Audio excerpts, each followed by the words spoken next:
Hello, my beautiful fellow dreamers, space blobs, and emerging creations. Welcome back to this space. We are getting into an energy that I just love so much. The energy that keeps me going in life, the energy that I would kind of do anything for in a way. It really just brings me the deepest, greatest joy. And that is working with Sagittarius energy because the Sagittarius full moon is coming up on June 11th. And when I say Sagittarius means everything to me, it truly does. It has saved me on so many occasions in the form of Sagittarians themselves and their beautiful gifts and wisdom and energy and the generosity of their spirits. And also energetically in the world of archetypes, Sagittarius is one of those North Stars for me. So when I say that I'm excited to talk about the Sagittarius full moon, I really mean it. And it's an energy that we have had very little influence with in recent months and years. It has really not been highlighted. We've been working much more with Aquarius, with Pisces, with Aries, with Taurus, even with Leo and Cancer. But Sag has kind of been quietly hanging out for a little while. And so with this full moon, we're really getting to dive into an energy that we haven't been working with on the larger energetic level so actively. And that makes me really excited. And this is one of those full moons. It's a really, really big invitation. It's sitting right as Jupiter is newly in Cancer, also as Neptune and Saturn are newly in Aries.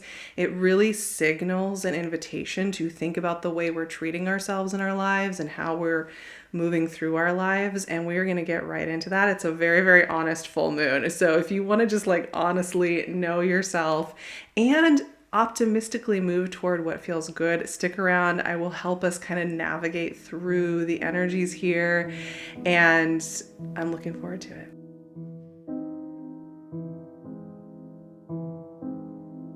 Let's start by just enjoying and savoring Sagittarius and this beautiful fire energy, the mutable fire sign of the zodiac.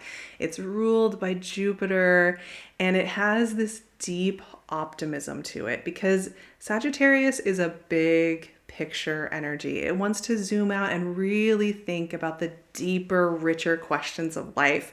It's also a sign connected to philosophy and religion and spirituality and how we connect all of those dots. How do we use our imagination to explore who we are in this life? Sagittarius is also really deeply connected to how we grow into our truest selves, how we use our intuition and our imagination to become our truest selves. Not just who we were told we are within the little system that we grew up in, within the little cultural systems, but who we become when we leave the village, when we go beyond the garden gate, when we come into our truest selves. And it has this really beautiful optimistic quality to it. It is the optimistic sign of the zodiac. And with that, I mean that Sagittarius has this ability to look around and notice the ingredients that are there and to work with them. And that perceptive ability is really, really important. It's one that sometimes I think it's very easy to underestimate how powerful that is, to really be able to be in whatever scenario and really see what's right here. What am I working with? And to be able to work with it. Because Sagittarius is also a combination of the intellect, the analytical, that ability to philosophize and think about systems and ideas, while also intuitively following what feels natural and joyful and beautiful. And that's that influence of that centaur archetype that mixes between the worlds of the intellect and the wild intuitive. And that's one of the other elements that I love about the dual nature of working with Sagittarius. Now, Sagittarius is also a very, very honest energy. It's very visionary. It's very big picture. It's very optimistic, but it's also very good at calling it like it is. If you've hung out with some Sagittarians, you might have noticed there is a blunt quality to that energy often. I personally love it. And every year, this full moon gives me a nice dose of just clarification on where I am holding myself back, where I am scared to change, where I am in kind of a repetitive loop that's not really working for me, or where I'm kind of holding on to something and hoping, maybe if I control myself well enough, I can get onto that thing, and to really clearly say, no, you're headed towards something different. And you need to pay attention to that. And there is this really, really powerful, it's like, we got some good stuff for you, but you need to take your eyes off of what you think is the prize and start looking at what's really intuitively calling to you. And that's one of the things that I think we'll be noticing working with this full moon. And that brings me into kind of the first theme that I really wanted to explore with you all, which is this idea of working within the gap. I'm going to call it the gap, the mysterious land of fog in between two things. And that is when we have decided to start to trust our intuition a little bit more. Trust in some of these visions that are underground, that are culminating, that are asking for attention, and before we've seen those results. We're living in a world right now, I think a lot of us are asking, like, what the hell? What is this? Like, how do we work with this? Too many dark things are going on. How can I be optimistic here? How can I let myself be even more intuitive than I've ever been when I'm looking around and all of this stuff is going haywire? And that's the thing, we have to give ourselves permission to begin to seriously, intentionally work with our intuition and work in a way that's outside of kind of production society without having all the results yet. And that's another thing. Sagittarius is deeply connected to faith, the development of faith, how we experience faith. And faith really is living in that gap. And it's the kind of thing where you can be doing it, where you can be taking serious breaks from the internet and from posting all the time or from forcing something through. And you can be experimenting with trusting your intuition in the mundane. But if you were to tell your neighbor, Gary over there, who really likes his investment properties and, is living the structured life, if you were to start telling him about this intuitive process, it wouldn't be a very rewarding conversation, would it? Because he'd be like, what are you talking about?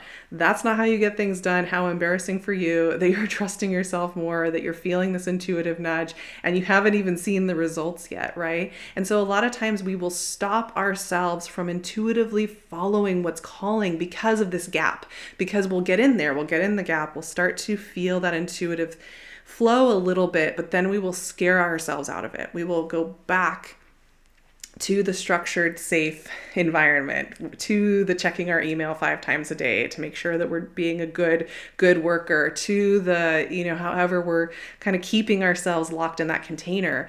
So we have to start to develop a tolerance for this kind of mysterious gap before ingredients arrive, before the full image is created. And to know that there's a little discomfort there, but that doesn't mean that it's necessarily wrong. Sagittarius wants to see what happens when we leave through the garden gate and we go into the wild forest. And when we initially enter that wild forest, we initially enter into our intuition, into our gut knowing. We are going to feel like we are breaking every single rule that has to do with that setup village. We're going to be thinking about all the neighbors that said, oh no, if you do that, you're going to be murdered in the forest. And we have to trust ourselves. And of course, that's not to say we have to just throw everything out in our lives. And the Sagittarius full moon's here, so don't have to pay attention to any details about my mundane life. But this is a very subtle process, actually. To trust little moments of intuition breaks a rule. It puts us into that gap. It puts us into that questioning space. And depending on where you are right now, you may be really, really wanting to go into that energy. I am doing that a lot. In fact, right now I'm having complete technology-free days, sometimes 2 or 3 at a time. And at first, that was a very, very scary thing because I work in, I use the internet to connect with all of you lovely people. And it feels like I've been breaking this rule, this productivity rule. And it's been very, very scary. And there have been, and there are moments within that where it's like, if I don't check things, I'm not going to be safe. But that's exactly the gap where I'm starting to heal and reconnect with my soul in ways that I haven't for a long time. So it's that kind of energy that the Sagittarius full moon is bringing in, and where are we resisting that gap? Where are we resisting letting go of something that will give us space for the next thing to come in? Where are we scared that if we let go, it's all going to fall apart? We're going to disappoint our partner or our kids or our aunt or our parents or whoever. Where are we holding tight, but we just know it's not fitting? Where do we need to let ourselves move into that gap? And that's really like the core of this full moon. But we got more. I think the optimistic, visionary, philosophizing, creative, imaginative energy of Sagittarius and this full moon, it's a really, really perfect moment to be working with that big picture, visionary, hopeful energy that Sagittarius brings, because we are working in a really unique time here in early June as all these planets are shifting signs. And one thing that's happening just 2 days before this full moon is that Jupiter will have just entered Cancer for its just over a year-long stay in Cancer. And there's going to be a whole discussion about Jupiter and Cancer, so stick around, subscribe if you don't want to miss that. We are going to be talking about it because it's an extremely powerful combo. And so this full moon is also playing the role of kind of inducting us into the power and magic of Jupiter in Cancer. And I tell you what, if there is a transit that is giving me goosebumps and making me feel like me and making me feel like this powerful great mother energy that is just moving through my body and so many of us in the world right now, it is this transit, Jupiter in Cancer. And Jupiter is the ruling sign of Sagittarius, so it's also very connected here in general, but it's also exalted in Cancer, which just means that it functions really, really beautifully here. This is a very, very natural placement for Jupiter. And Jupiter in Cancer is going to be a lot about trusting our intuition and being a lot more deeply nurturing to our systems, to ourselves, and to those around us than we have seen in a long time. This is about developing a sense of centered safety, care, shelter, and nourishment from an extremely intentional place. Like, this isn't just some willy-nilly thing that's going to kind of vaguely happen, like, oh, I'll just be intuitive and flowing. It's like, I am going to take my intuitive gifts seriously. I am going to seriously expand my willingness to be kind to myself, and therefore to expand into deeper relationships, deeper connections, and deeper waves in the world. And so this is a really, really beautiful point. This full moon is kind of this beautiful, sacred moment. What do you want your Jupiter and Cancer transit to be about? It starts June 9th and it goes until July 2026. So you can work with this full moon as also an offering, an altar to how much do I want to let my intuition help me? How much do I want the great mother energy of the divine to guide me and help me and protect me and care for this world? How much do I want to allow compassion and the power of intuition to help me move in my life? How do I want to intentionally mother myself? How do I want to intentionally and consciously allow that mothering energy to anchor into me? And this is very, very connected to what we were just talking about with this Sagittarius intuitive gap between feeling and knowing something and seeing the manifested results of it, the material results of it, or the payoff, so to speak, and this intuitive Jupiter and Cancer energy. We need both of these. We need the deep subconscious, unconscious, deep mothering that Jupiter and Cancer brings. And we need that big, expansive, what is my life philosophy? How am I treating myself? How am I moving forward? These two work really, really beautifully together. And so it's a really, really powerful moment of intentionality and really setting yourself up to connect with that. And that also brings me into, we're in a really special moment here because as Jupiter is getting settled into Cancer, it means it's also going to immediately start squaring off against Neptune and Saturn, who are like 1 degree apart in Aries. We're working with a lot of cardinal energy this year, and it's a really powerful time of initiation because of that. And so this Jupiter squaring with Neptune and Saturn in Aries, what an interesting ride. And I guarantee you there are going to be so many astrologers out there bringing the drama, bringing the stress, getting our systems all worked up because they're living with their own fears and concerns, because astrology is a giant mirror of any practitioner, any one of us practicing. It is the biggest mirror of them all. It never fails, does it? To show us where we're struggling or scared or hurting. I am by far no exception to that. But I will say this, I actually love this square. It's a highly, highly intuitive square, working with these big, powerful planets in this square off, because it's going to illuminate places of force. You know, I was mentioning just a minute ago about like the Sagittarius full moon being like, where are you like holding on to an ingredient that just like it's keeping you kind of small and sad? It's like because you're scared to be in that gap, in that little mysterious zone where the next intuitive wave hasn't totally shown itself. It's like, where are like you holding on? Where is your like life force draining out of you because you're holding on to this? This square is just like one of those very symbolic moments that we rarely get. You know, it's a very unique moment where it's just illuminating those places of force, those places of mechanizing of ourselves, those places of like not listening to what wants to be reborn.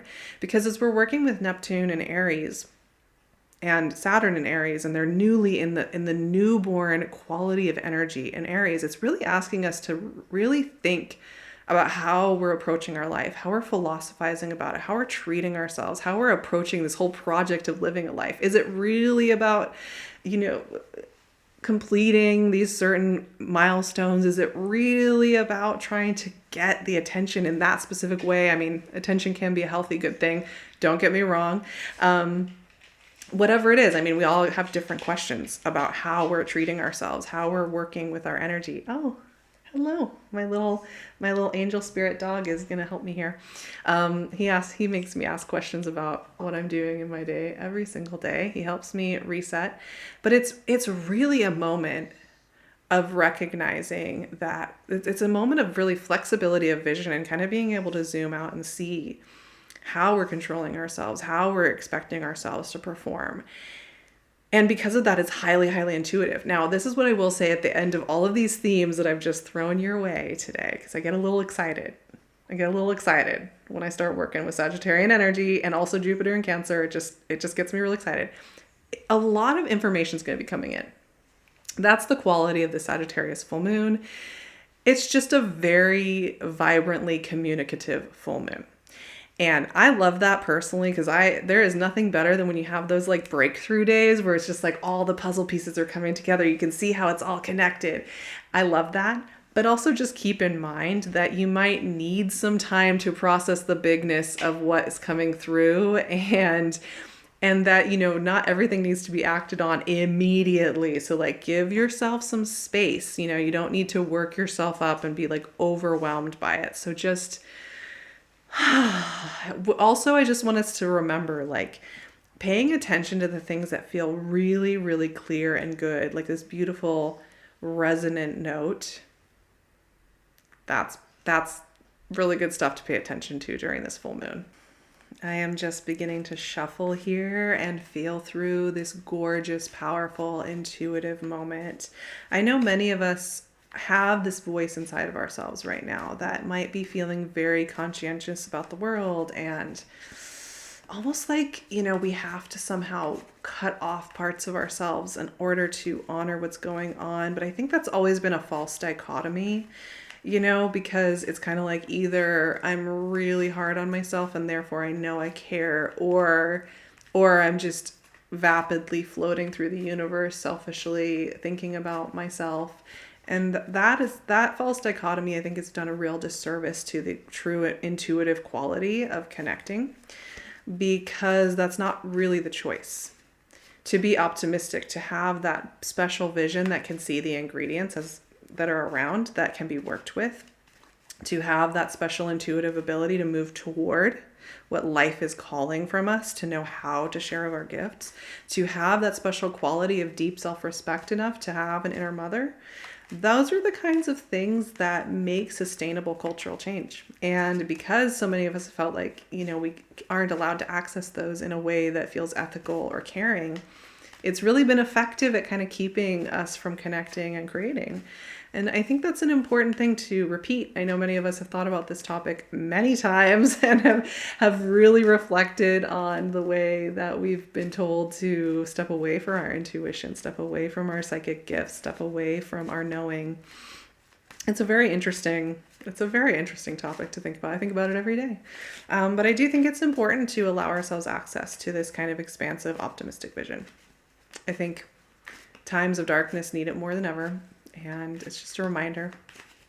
And the cards are they're just floating along. Nothing wants to come out. So we're just hanging out for a minute. Okay. Oh my goodness. The devil came out. This is so powerful. And this makes a lot of sense for me.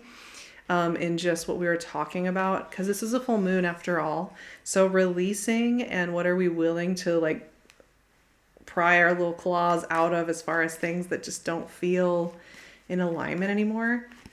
We're going to talk about it in a minute, because it's an important, I think knowing how to work with devil energy, understanding how to recognize it and befriend it and also let go is really, really important. It's a skill we often don't get enough time with learning in this world. And the High Priestess. There you go. Jupiter and Cancer. That is so High Priestess, Jupiter and Cancer. I just feel it. Wow. Wow, are we working with the major arcana? Like, let's go. And like I said, this full moon really for me is like it's a very symbolically rich doorway. It's like an entrance into a different energetic way. And I love that Sagittarius gets to be the one that inducts some of this new energetic waves, because that for me, that kind of visionary leadership energy that Sagittarius brings is so necessary right now. So it's very fitting. And, you can kind of think about these as two modalities, two ways of experiencing ourselves. And we can kind of flip between these two lenses. And it can be really helpful to do that, actually, because you'll kind of see the innate qualities of each of these and be able to recognize them much more easily. Their work in contrast is really helpful. So let's talk about it, because, the devil, it makes me think of Faust, which is a story written by Goethe back in the late 18th and early 19th century. He was working on that manuscript. I think mostly it was the 18th century. But it's a story about a guy who makes a bargain with the devil, right? And I think we've seen renditions of this story throughout culture for many hundreds of years. But, the idea being that we think, okay, I will just do this bit of extra work today because it'll pay off, because I'll make that little bit of extra money and it'll be totally worth it. But we don't realize that the bargain we're making is actually that we're going to be very, very tired. We're going to feel out of our bodies. We're going to forget to go to the bathroom. And at the end of the day, we're going to be very, very agitated and feeling upset and not able to really find ourselves. And I think that's a really important thing to think about, kind of the bargains we make with ourselves to keep the machinery going, right? And that's where, that Jupiter squaring off against Neptune and Saturn in Aries, it's this big moment of like, where are we making these bargains with ourselves? We're bargaining with ourselves all the time, but they're keeping us trapped in these disembodied loops or these places where we're trying to control ourselves into security and safety. Where are we obsessing over trying to get the answer? Like, I just want to wake up one day and check the headlines and see that there's been some reason restored to the world and that people care again. Or whatever it is, we're all moving once again in our own paths. But it's an invitation. Every time the devil comes up, it's an invitation for transformation.